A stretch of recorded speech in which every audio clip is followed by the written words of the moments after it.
Hey, so tonight we're going to talk about what hygiene was like in colonial America, and trust me, by the time we're done, you're going to be so grateful for that hot shower you took today, that soft toilet paper in your bathroom, and especially that toothbrush sitting by your sink.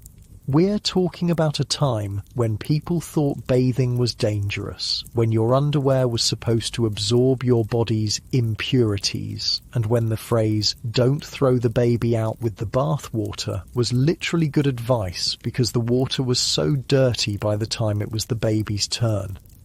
Oh, and if you're enjoying these stories, I'd really appreciate a like or subscribe. Super curious where you're all listening from, so drop a comment with your location and what time it is there. Always blows my mind how people are falling asleep to this all over the world. Alright, find that cozy spot, take a nice slow breath, and just let your body sink into whatever you're lying on. We're heading back to the 1600s and 1700s, and trust me, you're going to be real grateful for that mattress by the time we're done. So congratulations, you just woke up in colonial America. It's dawn, maybe around 1650, and you're lying on a straw-filled mattress that's seen better days. The first thing that hits you, and I mean really hits you, is the smell. It's like someone took every funky gym sock you've ever owned, mixed it with a barnyard, added some rotting food, and then sealed it all in a room with no ventilation. That's just Tuesday morning in colonial times. You stretch and immediately regret it. Something's crawling on your arm, then your leg. Actually, scratch that. Things are crawling everywhere. Welcome to your new reality, where sharing your bed with fleas, lice and bedbugs isn't just common, it's basically inevitable. Captain John Smith, the guy who helped found Jamestown, wrote constantly about the bugs in his detailed journals.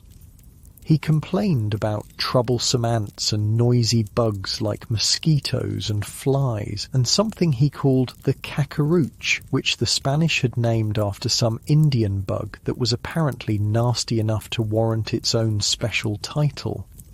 George Washington himself dealt with this stuff. In 1748, when he was just 16, he stayed at a bug-infested cabin in Virginia's Shenandoah Valley and complained that his blanket was absolutely full of lice and fleas. The experience was so gross, it taught him to prefer sleeping outside by campfires for the rest of his life. And this is George Washington we're talking about, the guy who'd eventually lead a revolution. Even he couldn't handle the colonial bug situation. You roll out of bed, your feet hitting the cold wooden floor. No slippers, because those are a luxury most people can't afford. The first order of business is emptying your chamber pot, that ceramic bowl you used as a toilet during the night. Yeah, you have to deal with that now. In colonial times, most houses had outhouses, basically covered holes in the ground, but during the night or bad weather, everyone used chamber pots. Here's where it gets interesting, in a really gross way. You don't flush this thing down some convenient drain. Nope, you walk over to the window and just dump it out. Seriously. People regularly threw their human waste right out their windows, usually into the street or yard below. If you lived near a water source, which most rural folks did, that waste would eventually find its way into streams, rivers, and wells. The same water people were drinking. You might be thinking, surely they knew this was a bad idea, but remember, this was way before anyone understood germs or bacteria. They had no clue that the nasty stomach problems, dysentery and typhoid fever that regularly swept through communities were connected to their waste disposal methods. To them, it was just the most convenient way to handle the situation. Walking outside, you notice your neighbour doing the same thing, emptying their chamber pot out the window. Mrs. Henderson across the way gives you a wave as she tosses the contents of her family's pot into the street. The smell hits you like a wall. This is normal life. This is what everyone expects. But then you see something that stops you in your tracks. Down by the river, there's a group of Native Americans, Wampanoag maybe, if you're in New England, and they're doing something that looks almost magical to your colonial eyes. They're bathing, actually washing their entire bodies in the clean, flowing water, using bundles of leaves like washcloths, scrubbing themselves all over.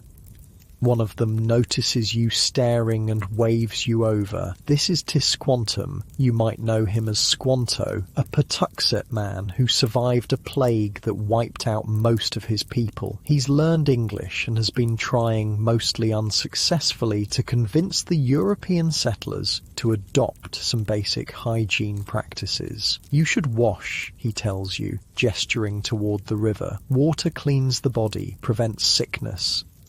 You look down at yourself, your clothes are stiff with sweat, dirt, and who knows what else. You honestly can't remember the last time you washed anything more than your face and hands. The idea of getting completely naked and submerging yourself in water seems dangerous? Unhealthy? Your Puritan neighbours certainly think so. See, the Europeans who came to America brought some pretty weird ideas about bathing with them. Most people believed that stripping your skin of its natural oils would make you vulnerable to disease. Water was considered potentially harmful to the body. Even King Louis XIII of France, the richest, most powerful man in Europe, only took 3 baths in his entire life, and 2 of those were on doctor's orders for headaches. Squanto shakes his head at your hesitation. He's seen this reaction from colonists before. To the Native Americans, the Europeans smell absolutely terrible. They can't understand why people would choose to live in such filth when clean water is right there. They're particularly grossed out by the European habit of carrying around handkerchiefs to blow their noses into, then keeping those germ-filled cloths in their pockets all day. Your people get sick often, Squanto observes, and he's not wrong. Disease runs rampant through colonial settlements. What he doesn't say, but you're starting to realise, is that the Native Americans stay much healthier than the colonists. They bathe regularly, they understand the importance of clean water, and they don't live surrounded by their own waste. You watch them finish their morning wash, their skin clean and their long black hair gleaming in the sunlight. They dress in fresh clothes and head back to their village, which you now notice smells significantly better than your own settlement. Walking back to your house, you pass other colonists starting their day. John Miller is outside feeding his chickens, and the smell coming off him could knock over a horse. Sarah Thompson is hanging laundry on the line, the same dress she's worn for 3 weeks straight, and you can smell her from 20 feet away. But here's the thing, nobody seems bothered by it. When everyone stinks, nobody really notices. Your morning routine is about to begin, and it's nothing like what you're used to in the 21st century. First, you pour some water from a pitcher into a small basin. This water came from the well, the same well that's probably contaminated by everyone's chamber pot dumping, but you don't know that. You splash some on your face and hands, rub them together briefly and call it good. That's your daily wash. No soap. Soap exists, but it's harsh stuff made from lye, ash and animal fat, and it's primarily used for washing clothes and dishes. The idea of using it on your skin seems extreme. Plus, making soap is a disgusting, time-consuming process that involves boiling animal fat for hours, and the smell alone would make you gag. You might rinse your mouth with water, but brushing your teeth, that's not really a thing. Most people just deal with toothaches when they come, usually by chewing on chamomile or figs. If a tooth really needs to come out, you'd go to the local blacksmith or barber. There are no dentists. They'd pull it out with whatever tools they had handy, maybe put it right back in the socket, or possibly give you some wooden replacement teeth if you were lucky.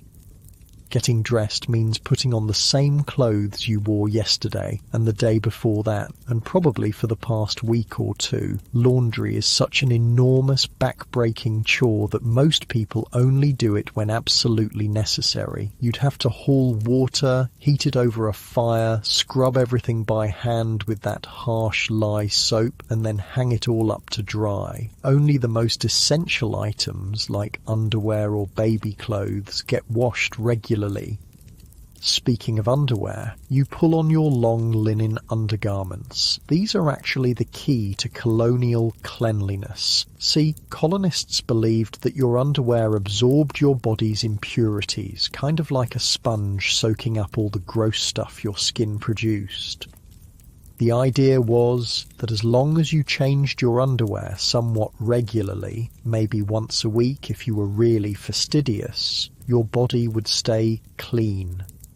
And here's the weird part. People made sure their underwear showed. The collar and cuffs of your white linen undershirt would peek out from your outer clothes, basically announcing to the world that you were wearing clean underwear and were therefore a respectable, clean person. It was like a status symbol. The whiter and crisper your visible underwear, the more civilized and moral you appeared. This obsession with clean underwear came from religious beliefs, especially among the Puritans. They saw a direct connection between spiritual health and physical cleanliness. Clean body, clean soul, clean conscience. But they had a very specific definition of clean that didn't involve much actual washing with water. As you head outside to start your day's work, you notice that the sun is fully up now and the smell is getting worse. It's going to be a hot day, which means everyone's body odor will intensify. The animals in the nearby pasture are adding their own contributions to the aromatic symphony. And somewhere nearby, someone's cooking breakfast over a wood fire, adding smoke to the already complex mixture of scents in the air. You walk past the communal well where several women are drawing water for their daily needs. They're chatting and laughing, completely used to the smell surrounding them. Little kids are running around barefoot in the dirt that's mixed with animal waste, human waste, rotting food scraps, and whatever else has been thrown into the streets. But you know what? Everyone seems fine with it. They're living their lives, raising their families, building a new world in America. They don't know about bacteria or viruses. They don't understand why diseases spread so quickly through their communities. They're just doing the best they can with what they know. A Christian missionary named George Henry Loskiel wrote about troublesome plagues that affected both humans and animals. He described something the Native Americans called living ashes, insects whose bites were as painful as being burned by red-hot ash. Just another day in colonial paradise. The thing is, life feels precarious here in a way that's hard to imagine today. Every minor injury could become infected. Every bout of stomach sickness could turn deadly. Every winter is a test of survival. And yet, as you watch your neighbours going about their morning routines, there's something admirable about their determination to build something lasting in this harsh new world.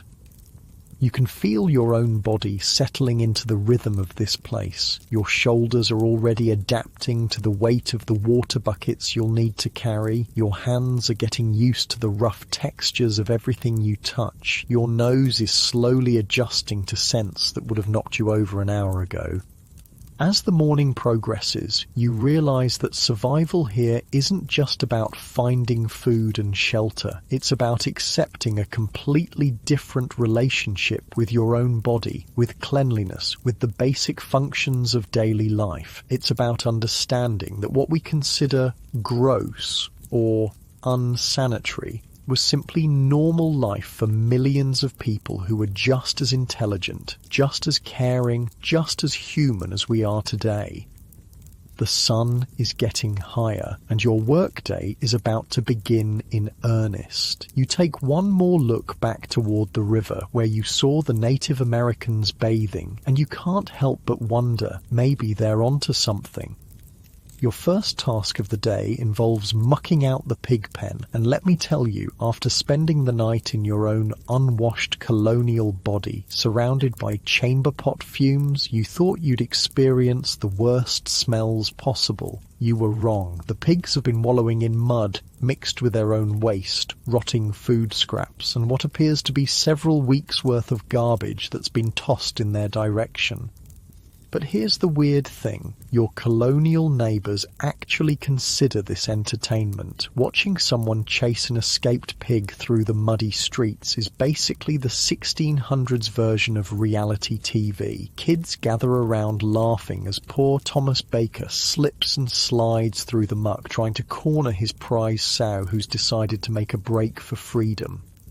You wade into the pen, your boots, if you're lucky enough to own boots, immediately sinking into the thick, wet mess. The smell is so intense it's practically visible, rising up in waves that make your eyes water. You're scooping pig waste with a wooden shovel that's seen better days, and every scoop sends little droplets flying. Some land on your clothes, some land on your face.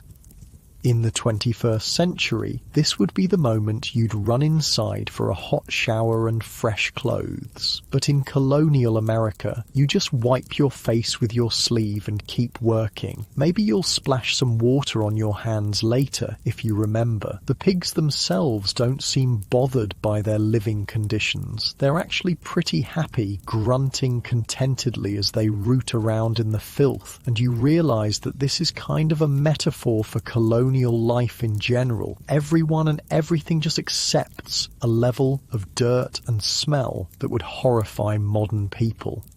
As you work, you notice Mrs. Williams next door preparing breakfast for her family. She's standing over a large iron pot hanging in her fireplace, stirring what looks like porridge. The pot itself is black with soot and grease, and you can't remember the last time you saw anyone actually clean one of these cooking vessels. They just get wiped out with a rag and used again. She's cooking with the same hands she used to empty her chamber pot this morning. No hand washing in between, because why would there be? The concept of germs won't be discovered for another 200 years. To her, visible dirt is the only dirt that matters, and her hands look clean enough. Breakfast in most colonial homes is pretty simple. Porridge made from cornmeal or oats, maybe some bread if the family is doing well, and beer. Yeah, beer for breakfast, even for kids. It's actually safer than the water most of the time, since the brewing process kills off some of the nasty stuff that's contaminating the wells. You finish with the pigs and head over to help with the morning milking. The cow, Bessie, is a sweet animal, but she's also standing in a field that serves as both pasture and open-air bathroom for every animal in the neighbourhood. Her udders are caked with mud, manure and whatever else she's been lying in. In your time, milk would be pasteurized, processed and thoroughly cleaned before anyone drank it. Here you just milk her directly into a wooden bucket, maybe strain out the biggest chunks of debris and call it good. The milk is warm and foamy, and it tastes like it came from a cow who's been rolling around in a barnyard all week. As you're milking, young Molly Walsh comes by. She's about 17, and she's got a story that perfectly captures the desperation of colonial life. Just last month, she spilled some milk while milking her employer's cow back in England. Spilled milk. That's it. But in 1683, England, if you're a servant and you spill your master's milk, you can be accused of theft and exiled to America as an indentured servant. Molly's lucky, in a way. She gets to work off her debt in America instead of facing worse punishment back home. But now she's stuck here for years, working in conditions that make her old job look luxurious. And like everyone else, she's adapting to colonial hygiene standards, which is to say she's basically given up on the concept of being clean. You help her carry the milk buckets back to the house, and she tells you about the ship voyage over, 2 months crammed into the dark, airless hold of a sailing ship with dozens of other people, one chamber pot between them all, no way to wash, no way to change clothes. By the time they reached America, the smell below deck was so bad that sailors refused to go down there. Made this place smell like roses, she laughs, gesturing around at the barnyard, and she's not entirely wrong. Compared to the ship, even colonial America's questionable hygiene seems manageable. Inside the house, you meet the family you'll be working with today. There's Mr. Thompson, who's wearing the same leather apron he's worn for months without washing. It's stiff with sweat, grease, and whatever else he's been working with. His wife Elizabeth is nursing their baby while stirring the porridge with her free hand, and their 3 older kids are sitting around the table in clothes that are literally falling apart. But here's what's fascinating. Despite the dirt, despite the smells, despite living in conditions that would horrify a modern health inspector, this family has something that many people lack: genuine warmth and community. They share their meagre breakfast with you without hesitation. They make room at their table. They treat you like family, even though you just met. Mr. Thompson tells you about his plans for the day. He's a carpenter, and he's working on building a new house for the minister. It's skilled work that requires precision and knowledge, but he'll be doing it while wearing clothes that haven't been washed in weeks, with hands that won't see soap all day, using tools that are caked with old wood stains and metal shavings. Of course, the minister's house will have one of them newfangled bathing rooms, Thompson mentions. Heard tell he's got one of them big wooden tubs shipped over from England. This is a big deal. Having an actual bathtub in colonial America is like owning a Ferrari today. It's a serious status symbol, but even people who own tubs rarely use them for bathing. Lord Dunmore, the royal governor of Virginia, had a beautiful bathhouse built at his mansion, but he only used it to cool off on hot days. Servants would pour cool water over him while he sat there, but it wasn't about getting clean. It was about temperature control. If someone wealthy did decide to take a bath, it was a major production. You'd need servants to haul buckets and buckets of water from the well. You'd need to heat it over the fire, which required a lot of precious firewood. You'd need to fill the tub, which might take an hour or more. And then, to make it worth all that effort, the whole family would use the same water. Father goes first, obviously, then the sons, in order of age, then mother and the daughters. By the time the baby gets a turn, the water is so murky and contaminated that you literally couldn't see the bottom of the tub, hence the saying, "Don't throw the baby out with the bath water." It was a real warning, because the baby could actually disappear in all that murky water.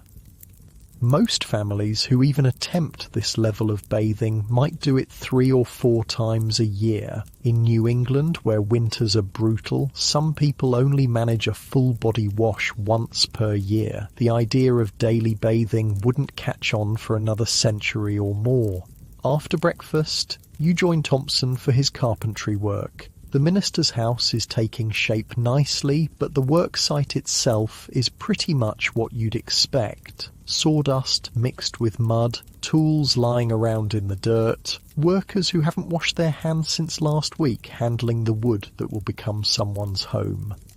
Thompson introduces you to the other workers. There's Jake the apprentice, a kid about 15 who's covered in wood shavings and what looks like several days' worth of meals down his shirt front. There's old Pete, who's been doing carpentry for 40 years and probably hasn't had a bath since he started. And there's Samuel, who's got a fascinating solution to colonial hygiene problems. Samuel is wearing a powdered wig.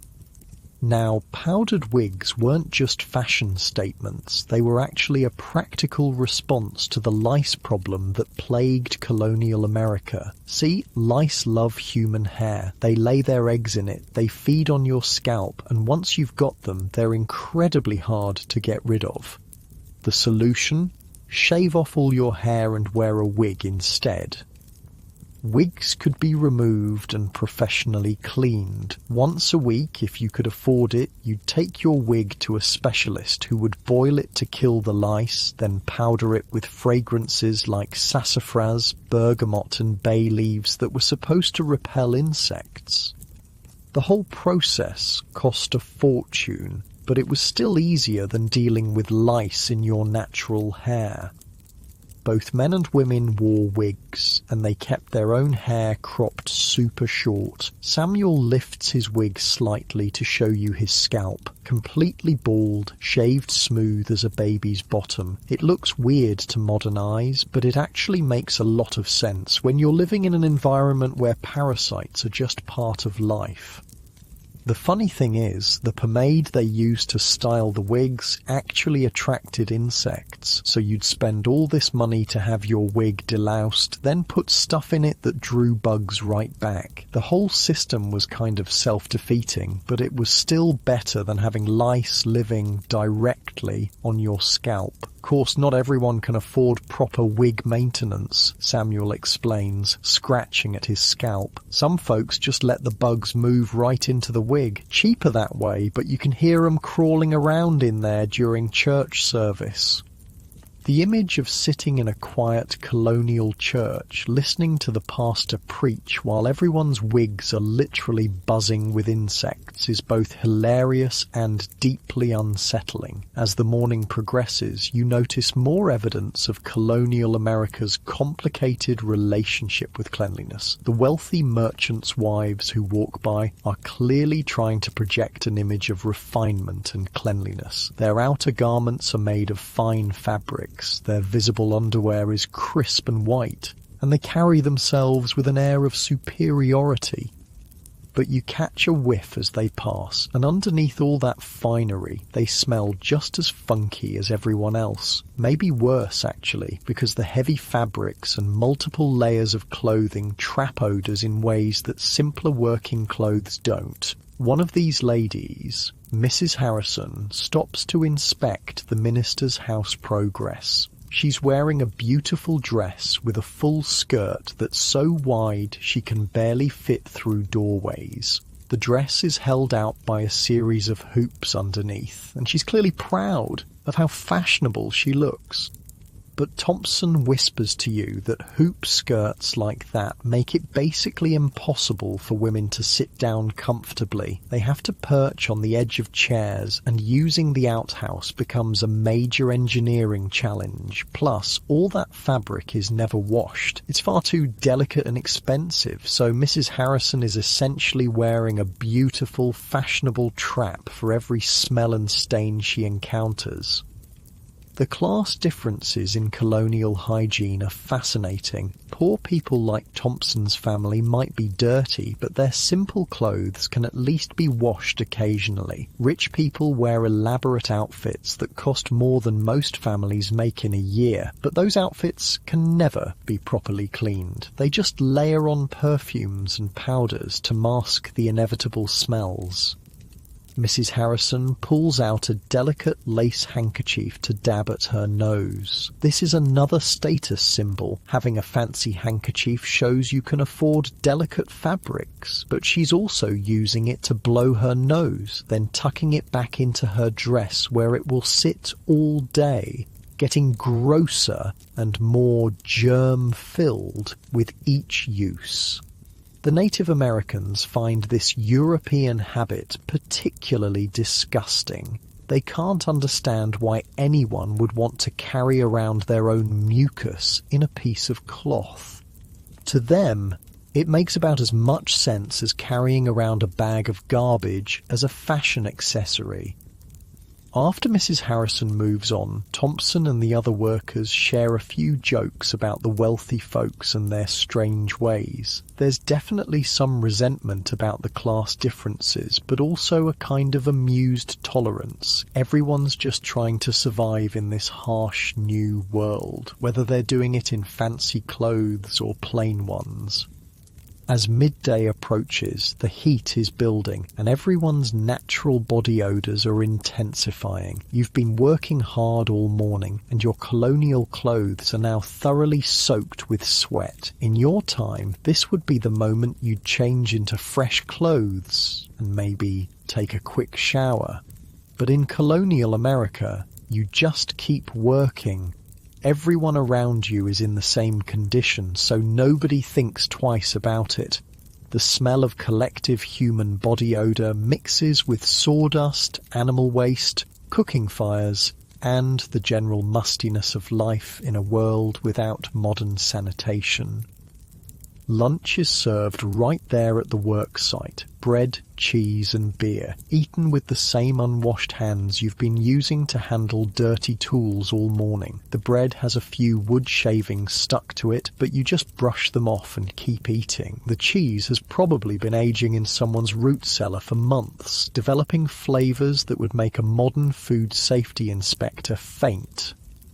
But you know what? It tastes pretty good. When you're hungry and you've been doing physical labour all morning, simple food hits the spot, and there's something satisfying about sharing a meal with people who are working hard to build something lasting, even if they're doing it under conditions that would horrify modern health standards.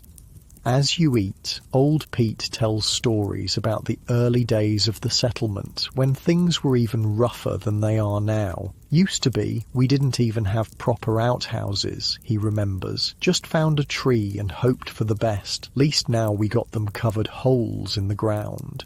It's a reminder that even by colonial standards, things are slowly improving. Progress is measured not by how clean people are, but by how organised their waste disposal systems become. It's a very different way of thinking about civilization and advancement. The afternoon work session is about to begin, and you realise your body is already adapting to this new normal. Your nose is getting used to the smells, your skin is accepting the layer of dirt and sawdust that's accumulating, your hands are toughening up from handling rough tools and materials. You're becoming a colonial person with all the physical discomforts and social adaptations that entails. And surprisingly, it doesn't feel as awful as you expected. It feels like life. Just a very different kind of life than the one you're used to. The afternoon brings a new challenge, helping with laundry day at the Thompson house. Now, if you think colonial people didn't wash their clothes often, wait until you see what's actually involved in washing them. Elizabeth Thompson has been putting this off for weeks, but little baby Thomas has gone through all his clean diapers, and her husband's work shirts are getting so stiff with dried sweat they could probably stand up on their own. First, you help haul water from the well. Lots and lots of water. Each bucket weighs about 25 pounds when full, and you need at least 20 buckets to do a proper wash. That's 500 pounds of water that has to be carried by hand from the well to the house. Your back starts aching just thinking about it. Then comes the fire. Elizabeth has been saving wood for weeks because laundry day requires keeping a fire going for hours to heat all that water. The big iron cauldron hanging over the fire pit can hold maybe 5 gallons, which means you're heating water in batches, over and over, while the dirty clothes pile keeps staring at you like an accusation. Elizabeth pulls out her precious bar of lye soap, and the smell hits you immediately. This isn't the pleasant lavender or vanilla-scented stuff you're used to. This is soap made from wood ash lye mixed with animal fat, usually pig fat or beef tallow, and it smells exactly like you'd expect something made from ash and old fat to smell. Made this batch last month, Elizabeth says proudly, holding up the greyish-brown bar. Good strong soap burns your hands something fierce, but it gets the dirt out. She's not kidding about burning your hands. Lye soap is so caustic it can literally eat through skin if you're not careful. Most colonial women have permanently damaged hands from doing laundry with this stuff. Raw, cracked skin that never fully heals because they're constantly exposing it to harsh chemicals. But here's the thing that really gets you. Even with all this effort, even with the caustic soap that burns your skin off, the clothes don't actually get clean by modern standards. The water you're using is already contaminated. The soap is harsh but not particularly effective at removing oils and deep-set stains. And the whole process happens out in the barnyard where dust, dirt and animal hair are constantly blowing around. Elizabeth starts with the baby's diapers, which have been soaking in a wooden tub for 3 days. 3 days. The smell rising from that tub could knock a buzzard off a garbage truck. She fishes them out with a long wooden stick, drops them in the boiling water, and starts stirring them around like she's making the world's worst soup. Diapers go first, she explains, because they need the strongest soap and the hottest water. Then come her husband's work shirts, then the children's clothes, then her own dress, and finally anything that's not heavily soiled.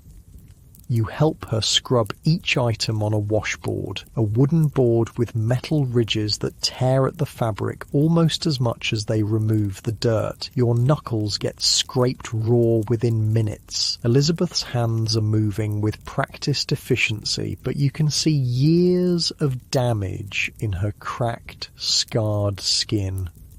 The whole process takes most of the afternoon. By the time you're hanging the last shirt on the line to dry, you're both exhausted, soaked, and your hands feel like they've been through a cheese grater. And this is for just one family's essential clothing. The stuff that absolutely had to be washed. Course, won't do this again for another month, maybe 2, Elizabeth says, surveying the wet clothes flapping in the breeze. Too much work, too much soap, too much firewood. As the clothes dry, they're collecting dust, pollen, and probably a few insects that will be permanently pressed into the fabric. But by colonial standards, this laundry is now clean and will have to last for weeks before the next washing. While you're hanging clothes, Dr. Whitman arrives to check on young Mary Thompson, who's been complaining of a toothache for days. Dr. Whitman isn't really a doctor in the modern sense. He's more like the local barber, surgeon, apothecary, dentist, all rolled into one. His medical training consists of apprenticing with another barber surgeon and maybe reading a few books if he was lucky. Mary is about 12 years old and she's holding her jaw with tears streaming down her face. The tooth that's bothering her is black and obviously infected, and you can smell the decay from several feet away. Dr. Whitman examines her mouth with his unwashed hands, poking at the tooth with a metal tool that's seen better days. "Tooth's got to come out," he announces. "No saving it now."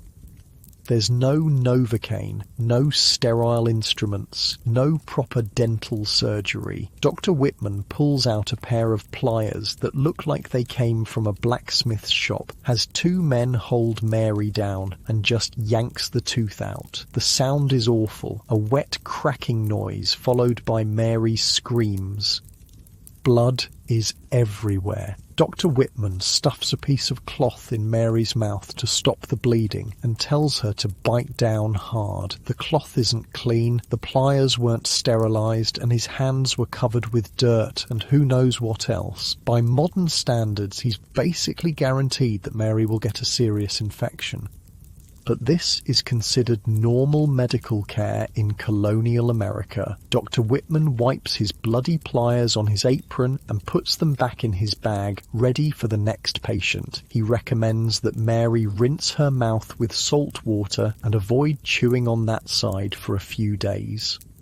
Before he leaves, Dr. Whitman shows you his other dental tools. There's a silver ear picker that doubles as a toothpick, dating back to the 1600s. One end has a small scoop for removing earwax, and the other end is pointed for picking teeth and cleaning under fingernails. It's a multi-purpose tool that gets used for all sorts of hygiene tasks without being cleaned in between. Earwax is valuable stuff, Dr. Whitman explains. Better than beeswax for treating thread, keeps it from unravelling when you're sewing. So colonial people aren't just dealing with their own earwax, they're harvesting it for practical purposes. Dr. Whitman also shows you a set of wooden dentures he made for old Mr. Peterson. They're carved from oak, fitted with metal wires, and they look about as comfortable as you'd expect wooden teeth to feel. Of course, some folks prefer teeth from poor people who've sold them. He mentions casually. Fresh human teeth work better than wood, but they cost more. Wait, what? People are selling their teeth? You ask him to explain.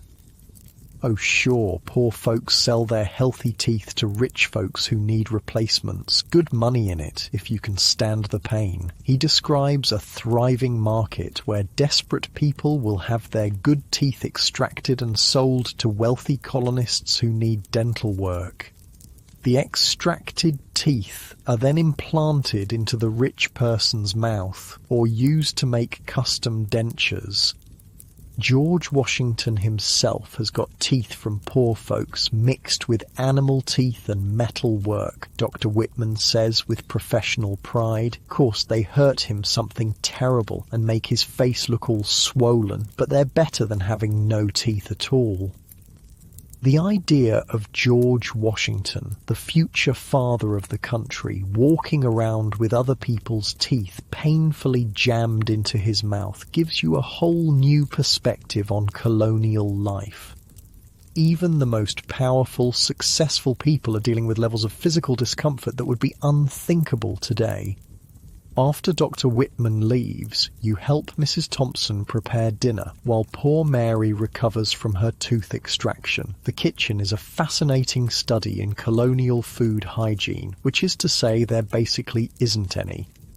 The cooking pot hasn't been properly cleaned in months. Mrs. Thompson just scrapes out the worst of the old food and adds fresh ingredients on top. The wooden spoons are black with accumulated grease and food residue. The cutting board has deep grooves where countless meals have been prepared, and those grooves are filled with old food particles that have never been properly cleaned out.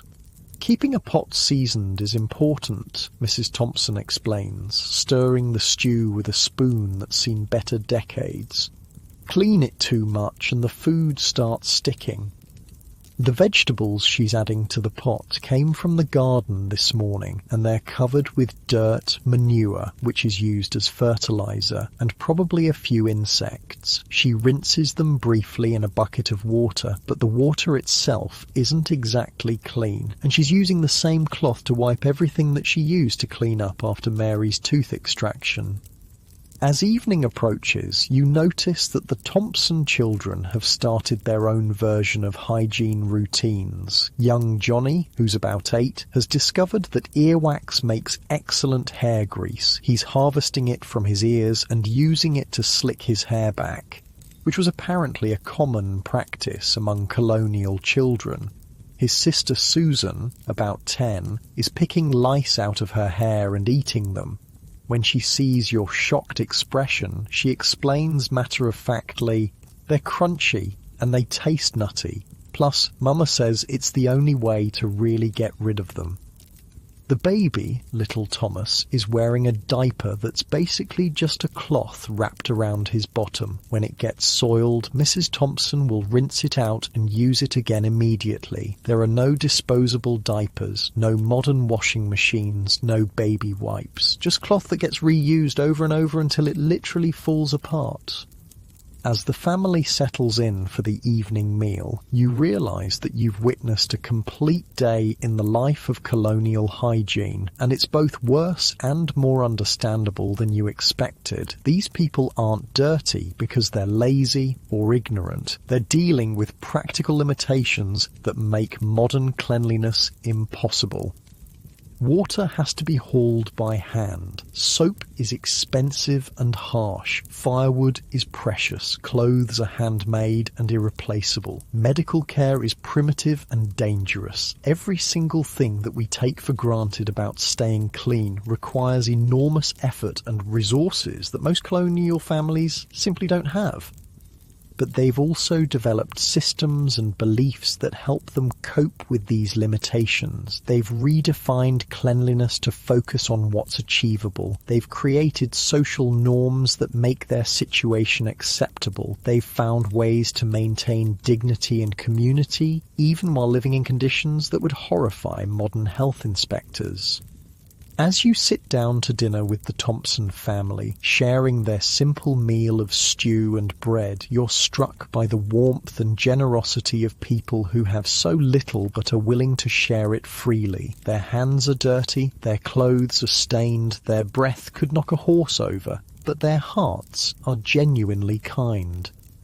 Little Mary, still recovering from her tooth extraction, smiles at you with a mouthful of blood, missing tooth and probably several cavities, and somehow her smile is still beautiful. Johnny shows you a wooden toy he carved himself, and his pride in his craftsmanship shines through despite the layer of dirt covering his hands. Mrs. Thompson insists you have seconds of the stew, even though feeding an extra person stretches their limited resources. Mr. Thompson tells jokes and stories that have the whole family laughing, creating warmth and joy in their humble, aromatic home. You realise that cleanliness, as important as it seems to modern people, is actually just one small part of human happiness and community. These colonial families have found ways to create love, laughter, creativity and connection, despite living in conditions that would challenge anyone. As the sun sets and the family prepares for bed, you understand that you've experienced something profound, a glimpse into how adaptable and resilient human beings can be when they're forced to redefine normal. These people are living full, meaningful lives according to completely different standards than yours, and in many ways, they're just as successful at creating happiness as anyone in the modern world. Tomorrow will bring more of the same: hard work, questionable hygiene, physical discomfort, and genuine human connection. And somehow that combination has worked well enough to build the foundation of a nation that would eventually become the most powerful in the world. As darkness settles over the Thompson household, you help prepare for what passes as bedtime hygiene in colonial America.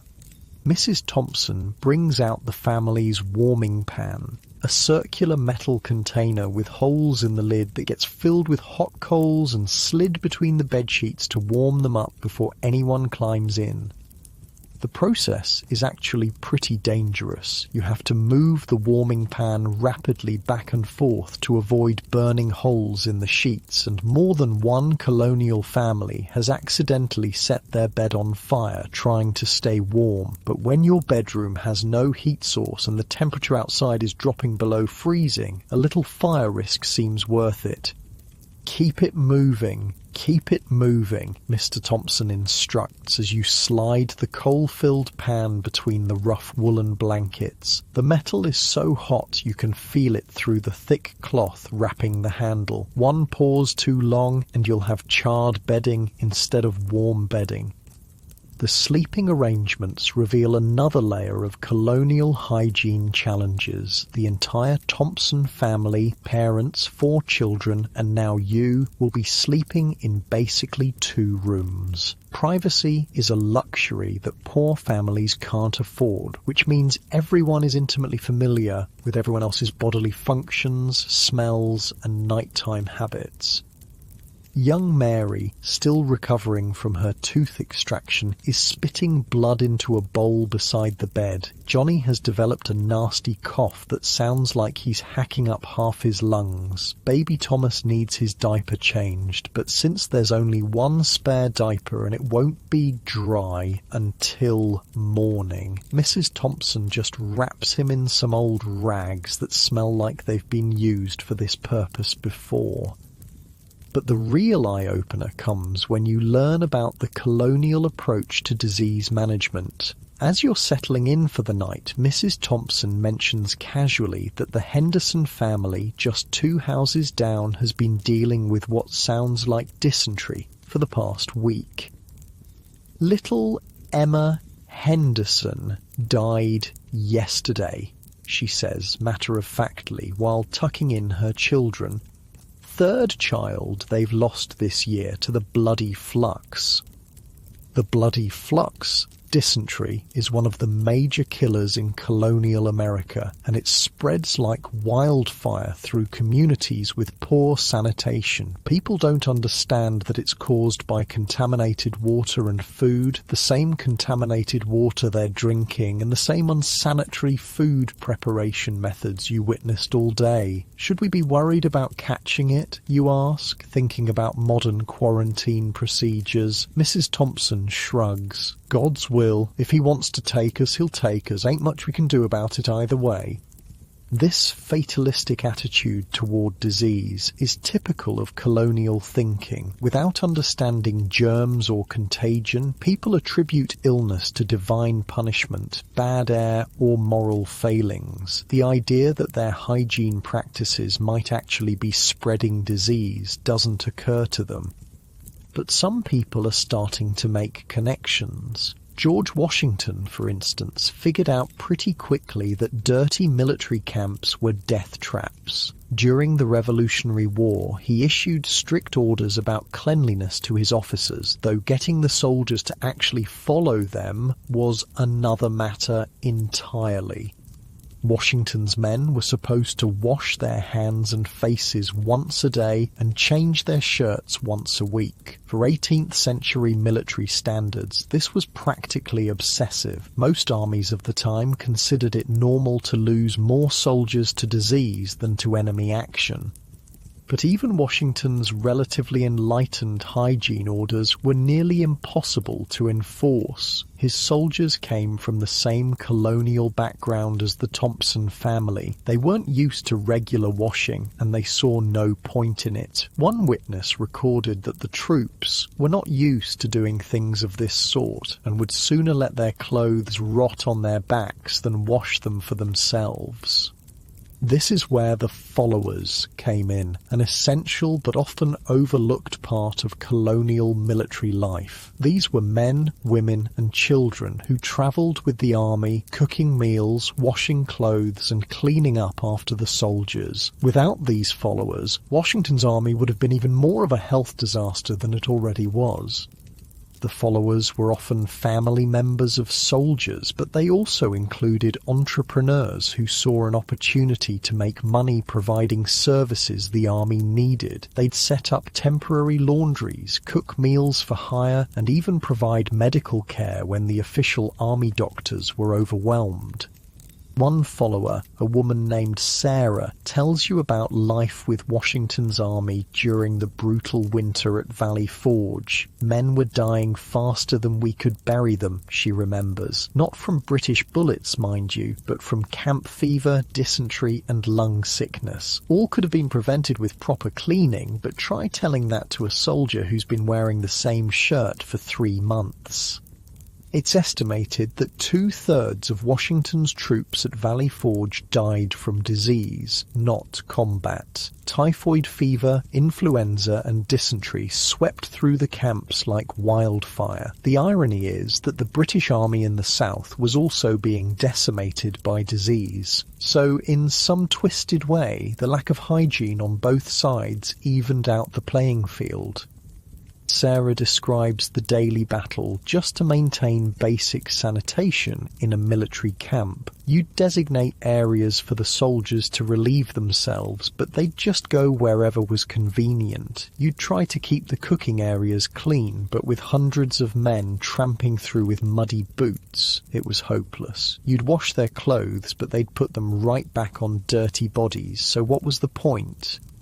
The seasonal challenges made everything worse. In winter, water would freeze, making washing nearly impossible. Soldiers would huddle together for warmth, sharing body heat, but also sharing every illness. In summer, the heat would intensify body odours and accelerate the spoilage of food, creating perfect conditions for dysentery and other stomach ailments.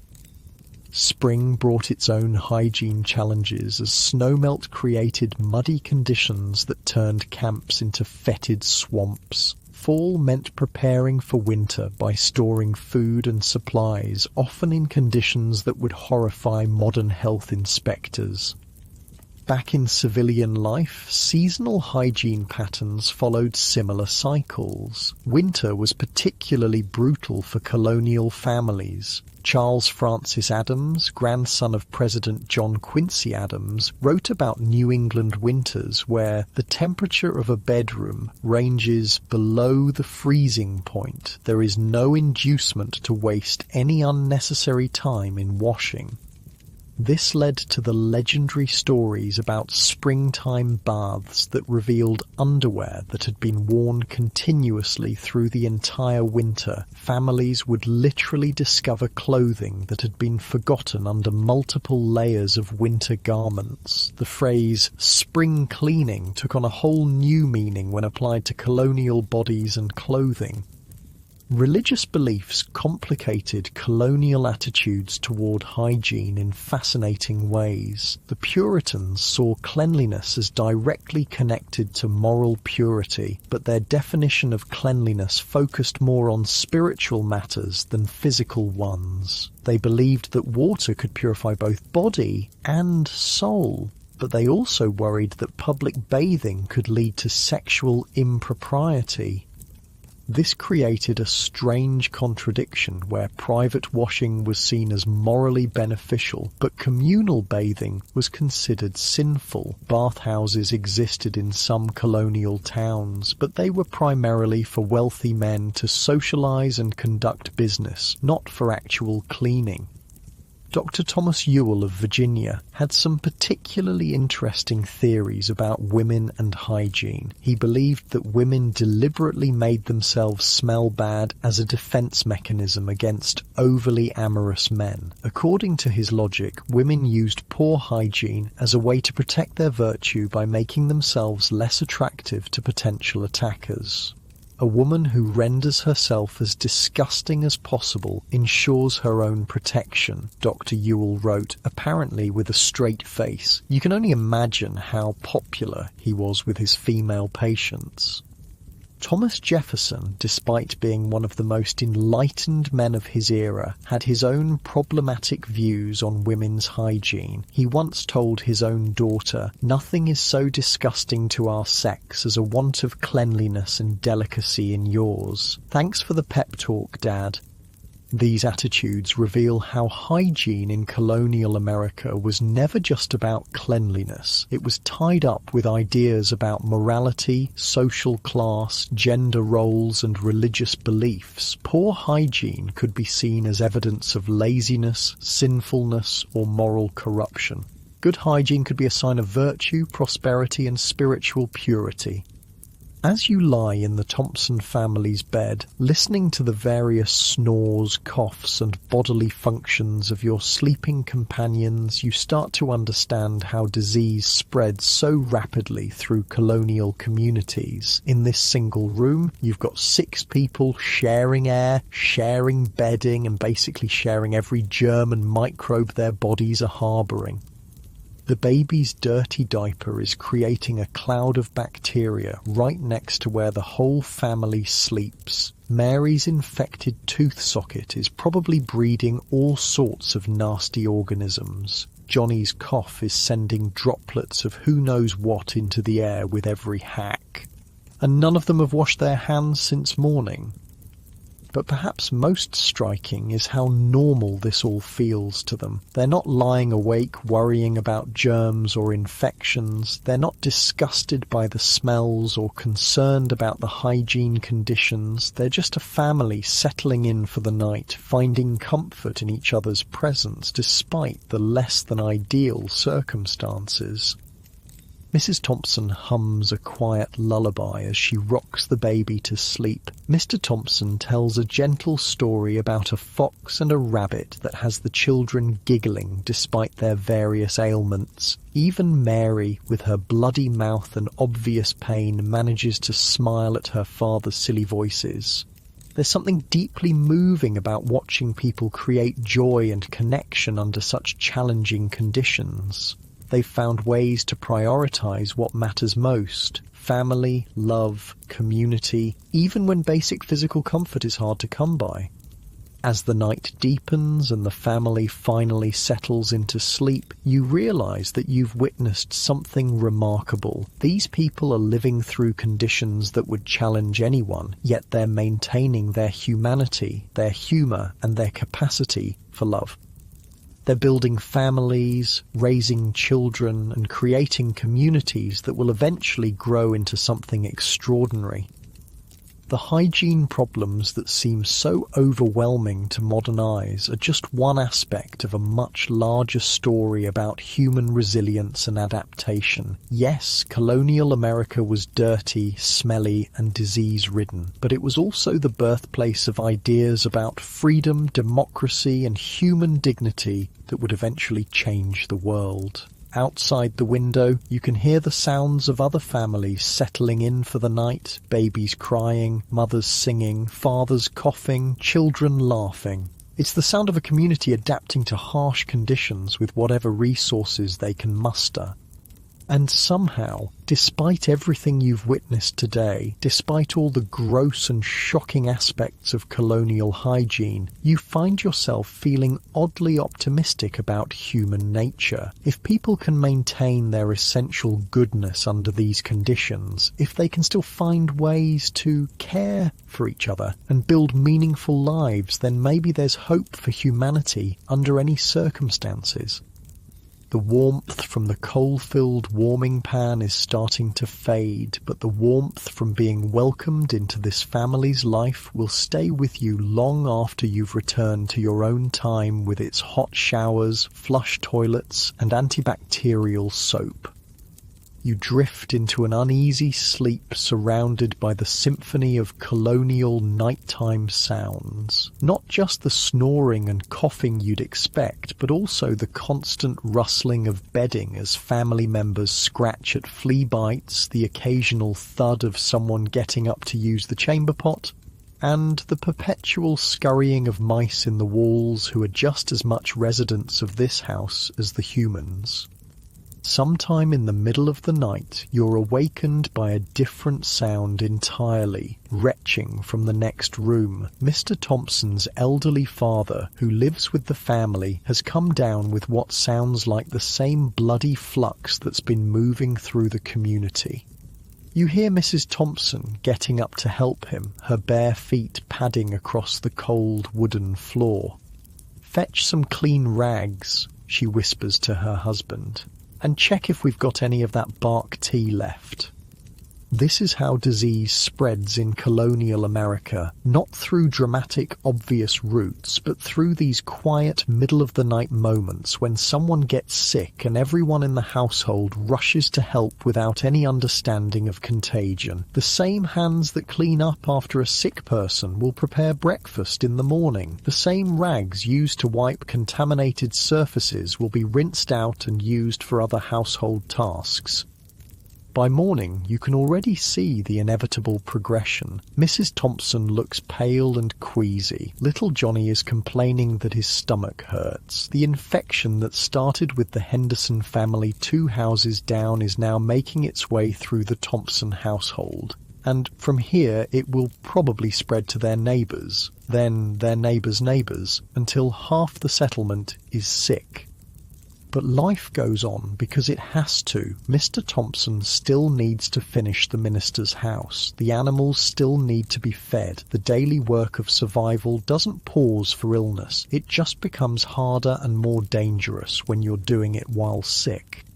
As the family begins their morning routine, you notice details you missed yesterday. The wooden bucket they use for drinking water has a green film around the rim that suggests it hasn't been properly cleaned in weeks. The dried herbs hanging from the ceiling are covered with dust and probably insects. The family cat, which helps control the mice, has been using a corner of the kitchen as its personal bathroom. Yet somehow, most of the time, people don't get sick. The human immune system is remarkably adaptable, and colonial Americans developed resistance to many of the pathogens in their environment simply through constant exposure. Children who survived their first few years of life often became quite hardy, having been exposed to everything their environment could throw at them. Dr. Whitman stops by to check on Mary's tooth extraction, and his presence gives you insight into colonial medical theories about hygiene and disease. Like most medical practitioners of his era, he believes in the miasma theory, the idea that disease spreads through bad air rather than through direct contact with contaminated materials. Keep the windows open, he advises Mrs. Thompson. Let the bad air escape and fresh air come in. This advice actually isn't terrible, since better ventilation does help reduce disease transmission, but his reasoning is completely wrong. Dr. Whitman also believes in the importance of bodily humours, the idea that illness comes from imbalances in the body's natural fluids. According to his medical training, too much washing could disrupt these humours and actually cause disease rather than prevent it. A person's natural oils protect against illness, he explains, examining Mary's healing tooth socket with unwashed hands. Strip them away too often and you leave the body vulnerable to corruption. This medical theory provided convenient justification for colonial America's hygiene practices, but it also prevented people from adopting the kind of cleanliness that might actually have helped them stay healthy. As Dr. Whitman packs up his instruments, he shows you something fascinating from his medical bag. A collection of artifacts from an old tavern that was recently excavated. Archaeologists in 2014 found a dozen brick-lined privy shafts behind what had been an illegal tavern in colonial Philadelphia, and the contents revealed surprising insights into colonial hygiene practices. Found all sorts of things down in those privy holes, Dr. Whitman explains, pulling out examples of what the archaeologists discovered. Bottles, bowls, drinking glasses, even wig curlers and pottery made by local artisans. This archaeological evidence reveals that colonial privies, outhouses, served as more than just toilets. They were also garbage dumps, storage areas, and apparently hiding places for valuable items. People would toss broken pottery, empty bottles, and worn-out tools down the privy holes, creating time capsules that modern archaeologists find fascinating. The tanning supplies found in the privy shafts remind you of another aspect of colonial hygiene that you haven't fully appreciated: the relationship between personal cleanliness and various trades and crafts. Tanners, who processed animal hides into leather, worked with materials so foul-smelling that they were often forced to live on the outskirts of towns. The process involved soaking animal skins in solutions of urine, animal brains, and rotting vegetable matter for weeks at a time. Blacksmiths worked over forge fires that left them covered in soot and metal shavings. Butchers spent their days elbow-deep in animal blood and entrails. Farmers dealt with manure as a regular part of their work. Most colonial trades involved getting dirty in ways that would be shocking by modern standards. And since there was no practical way to get truly clean afterward, people just accepted that work meant being dirty. But even within this generally grubby context, some individuals stood out for their attention to personal hygiene. John Hancock, one of the founding fathers, was apparently obsessive about cleanliness by colonial standards. He had servants set up his bath every single day and even used cologne after washing, practices that his contemporaries considered eccentric and possibly unhealthy.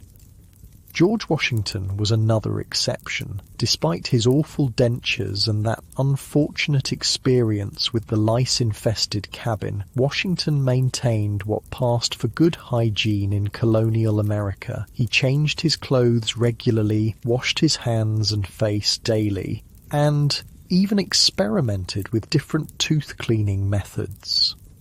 Alexander Hamilton took cleanliness so seriously that he would change his underwear multiple times a day during hot weather. His colleagues thought this was borderline obsessive, but Hamilton believed that fresh undergarments were essential for maintaining a gentleman's reputation and health.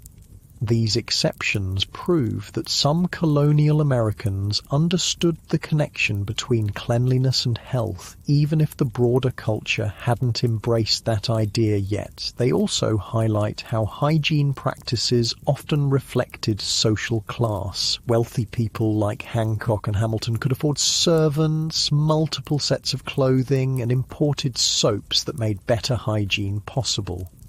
As you spend your final morning in colonial America, you witness the community's response to the spreading illness. Rather than implementing any kind of quarantine or sanitation measures, people rely on prayer, herbal remedies, and fatalistic acceptance. The minister announces that Sunday service will include special prayers for the sick, and families begin preparing traditional remedies passed down through generations. Mrs. Thompson brews a tea from willow bark, which actually contains compounds similar to modern aspirin, so it's not entirely useless. Mrs. Henderson prepares poultices from various herbs that may or may not have antibacterial properties. Old Pete the carpenter swears by a tonic made from fermented fruit and various mysterious ingredients that probably does more harm than good. But the most striking aspect of the community's response is how people continue to care for each other despite the risks. Neighbours bring food to sick families, women take turns caring for each other's children, men help with essential tasks when the head of a household is too ill to work. This mutual support system is one of the most admirable aspects of colonial life. Without modern medical care, without insurance or government safety nets, communities had to take care of their own members. People understood that helping others during illness wasn't just morally right. It was essential for everyone's survival. As your time in colonial America draws to a close, you find yourself thinking about the enormous changes that would occur over the next century. The colonial period you've experienced represents a turning point in human attitudes toward cleanliness and health, though the people living through it couldn't know that. By the 1880s, Louis Pasteur would discover the connection between microbes and disease transmission, revolutionizing medical understanding. The Industrial Revolution would bring mass production of soap, indoor plumbing, and affordable bathing facilities. Public health movements would emerge, promoting hand washing and sanitation as civic duties. But all of that is still in the future. The people you've lived among are making do with the knowledge and resources they have, creating communities and raising families under conditions that require enormous courage and resilience.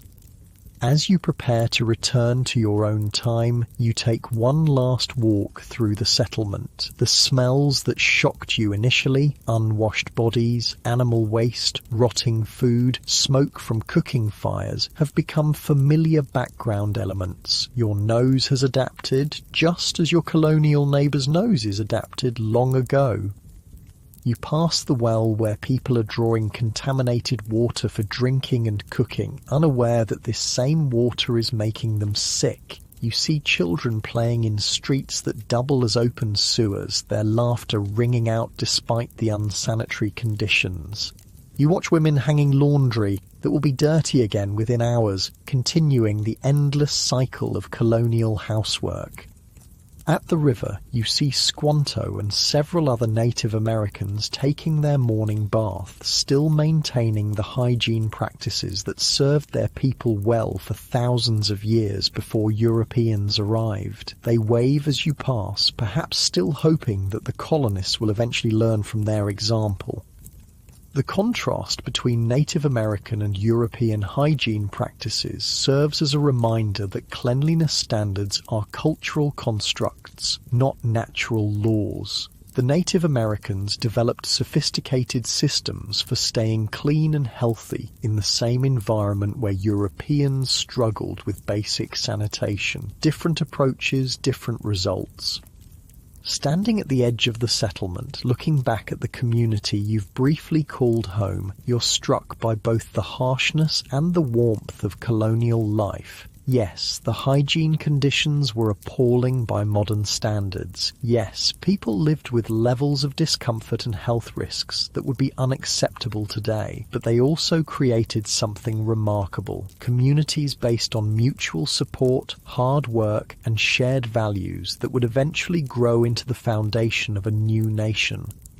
The colonial Americans you've lived among aren't heroes or villains. They're ordinary people dealing with extraordinary challenges using the knowledge and resources available to them. They're doing their best to build decent lives for themselves and their families while navigating conditions that tested human endurance and ingenuity.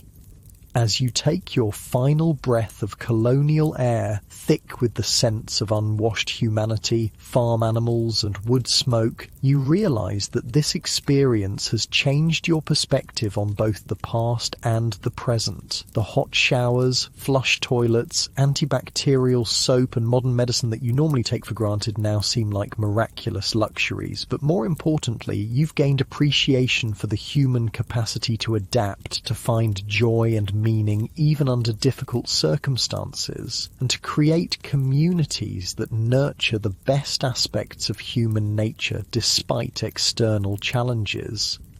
The colonial Americans were building more than houses and farms. They were building the social and cultural foundations for a society that would eventually develop the resources and knowledge to solve many of the problems they faced. Their struggles with hygiene and disease would eventually motivate the scientific discoveries and technological innovations that make modern cleanliness possible. In a way, every hot shower you take, every time you wash your hands with soap, every visit to a modern dentist honours the memory of people like the Thompson family who lived and worked and loved under much harder conditions. They did the difficult work of establishing communities in a harsh environment, and their descendants inherited the fruits of that labour. As you drift back to your own time, you carry with you a deeper understanding of human resilience and the gradual nature of progress. The journey from colonial chamber pots to modern plumbing wasn't just about technological advancement. It was about countless individuals making small improvements, learning from their mistakes and passing hard-won knowledge to the next generation. So tonight, as you settle into your clean sheets in your heated bedroom with your freshly brushed teeth and your shower-clean skin, remember the Thompson family and their neighbours. Remember their courage in facing uncertainty, their kindness towards strangers, and their determination to build something better for their children. Remember that the comfort and cleanliness you enjoy came at a price paid by previous generations who lived with fleas and lice, who hauled water by hand, who made soap from ash and animal fat, and who buried too many children lost to diseases that are now easily prevented. And remember that human beings are capable of creating beauty, love, and meaning under almost any circumstances, even when they haven't had a proper bath in months.